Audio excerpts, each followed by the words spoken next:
Okay, Shinbyo, so firms a bit more pessimistic in the December quarter. Were you expecting that?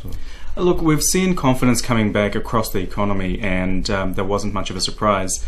But what we've also seen is that activity levels outside of Canterbury is now slowing, and they have been slowing for the last 6 months. That is a little bit of a concern because what we're seeing is the momentum in the domestic economy has slowed, heading into this period of incredible global tensions. But the Canterbury figures could be boosted above reality. Yeah, look, with Canterbury what's happening is a lot of businesses that are not trading anymore are no longer responding to a survey. So what we're seeing is only the guys who are actually still in business responding. So the numbers are looking a bit more inflated than you would otherwise expect. Right, and it's interesting though because hiring intentions seem quite strong. How's that working out? Yeah, so what we've seen is even though activity levels are coming off, the labour market numbers remain quite resilient. And we think partly is because firms are still expecting that things will improve over the next 3 to 6 months in terms of sales. But also what we've seen is that hiring and the labour market indicators tend to lag activity.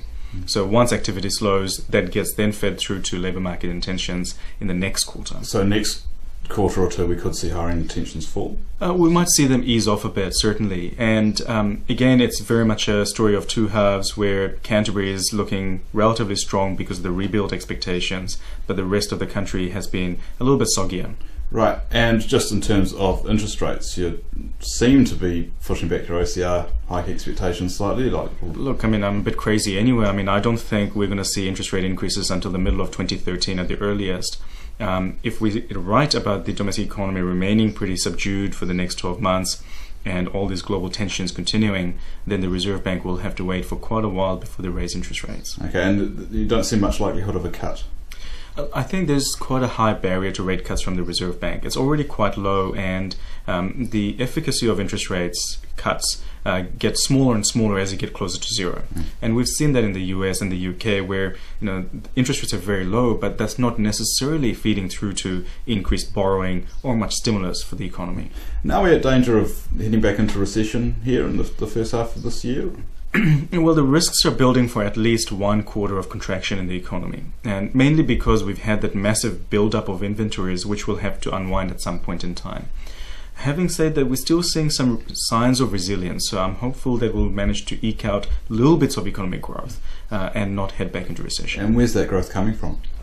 A lot of it is coming from a little bit of population growth, a little bit of activity growth, particularly around business sector, financial services, but also a little bit of rebound eventually coming through in terms of building work and also in terms of the services sector. Right, but it's the services sector sort of is holding up the economy at the moment. Yeah, so far what we've seen with the services sector has been very encouraging.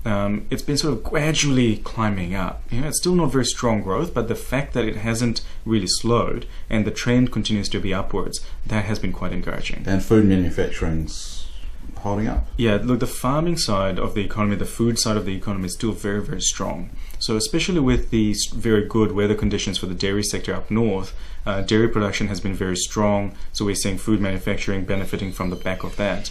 But outside of that, manufacturing sales within the domestic economy are quite weak.